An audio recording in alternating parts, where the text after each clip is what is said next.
V prejšnjih prispevkih sem dostikrat omenil aerodinamiko, aerodinamični oprijem, o tisti drugi komponenti, mehanskem oprijemu, sem pa dostikrat bolj malo povedal. No, danes bom skušal to pomanjkljivost odpraviti, govorili bomo o osnovah, kaj sploh mehanski oprijem je.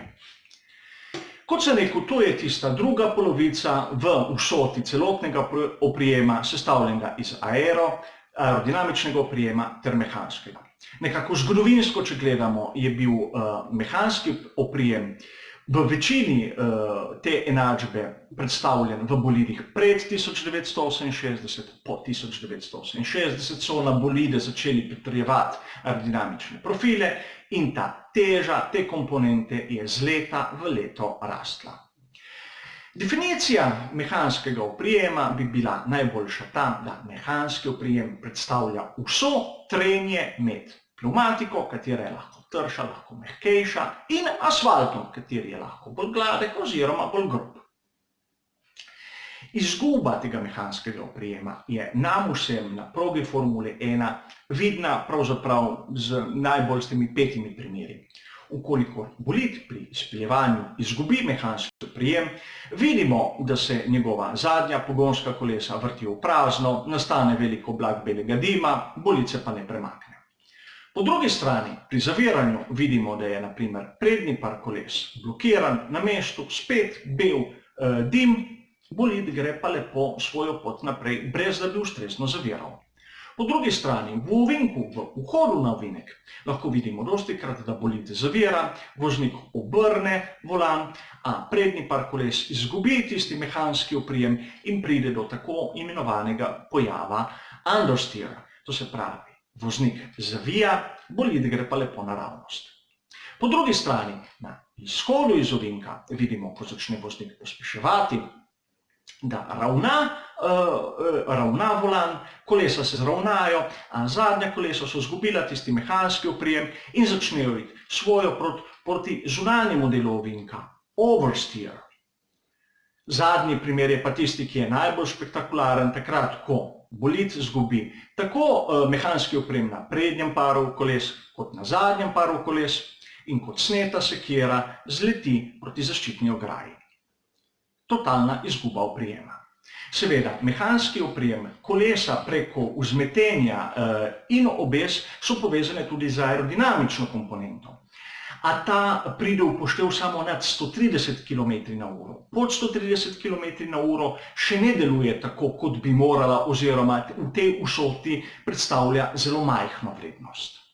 Kot sem povedal, na sam mehanski oprijem deluje tako asfalt kot trdota same pneumatike in seveda s tem povezana tudi trdota nastavitva vzmetenja samega bolida.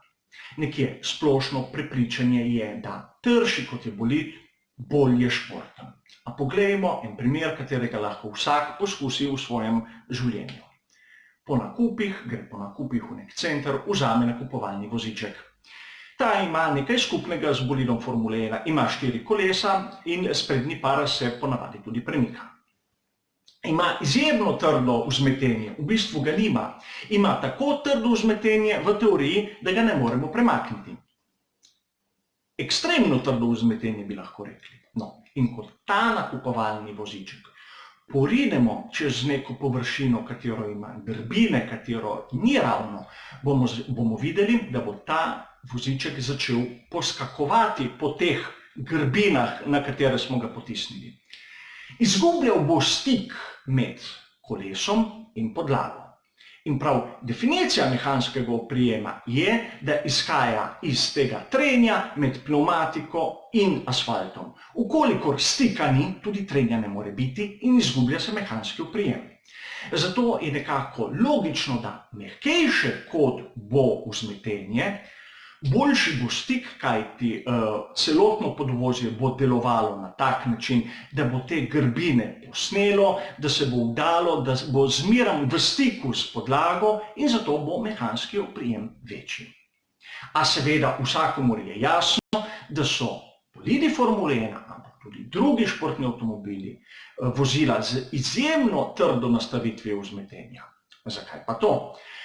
Na bolid delujejo mnoge druge sile, pri zaviranju, naprimer, pri posploševanju, ko se navidezno premika težišče naprej in nazaj, delujejo sile skozi ovinek, še nekaj več. Ne smemo pozabiti, nad 130 km/h začne delovati ta aerodinamična komponenta oprijema.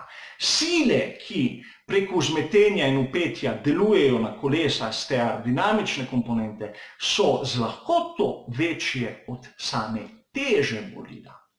Zato mora biti vzmetenje trdo, da vzdrži te sile in prepreči bolidu, da bi se sesedel in začel drsati z dnom po tleh. A vseeno rabi mehanski oprijem. In kako so rešili to zadevo? Enostavno, s pnevmatiko. Spomnimo se, da bo v kratkem konec obdobja v Formuli 1, ko bojo rabili 13-palčna platišča v pnevmatikah. Pnevmatika sama je izjemno visoka, ima izjemno visoko ramo. In prav to ramo, ta višina pnevmatike, pomaga trdemu vzmetenju, da posname tiste majhne nepravilnosti na progi, robnike, ko voznik zapelje čez in daje bolidu mehanski oprijem. Kajti prav ta višina pnevmatike je nekako svojevrsten amortizer, vzmetenje, za te manjše nepravilnosti na progi. Po drugi strani, ko se bo prišlo na 18-palčna platišča, se bo pnevmatika v bistvu znižala. In prav tu bo eden izmed velikih izzivov, pred katerimi bojo vsi inženirji, kako povrniti nazaj tisti mehanski oprijem, ki se bo izgubil s tem, ker bojo pnevmatike nižje in s tem bo avtomatsko pri nastavitvi podvozja, kot ga poznamo danes, mehanski oprijem manjši.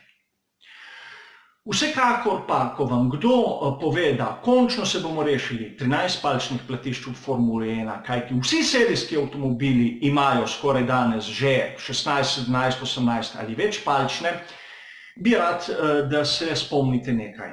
Res je, bolid Formule 1 in cestni avtomobil imata mnogo skupnega. Imata 4 kolesa, prav tako kot nakupovalni voziček. A sile, ki delujejo na njega, zakonitosti, aerodinamika in tudi zahteve, ki imamo od takega vozila, so bistveno drugačne. Enačiti enega z drugim lahko pripelje do mnogih zmot in napačnih prepričanj. Hvala za vašo pozornost. Pa nasvidenje.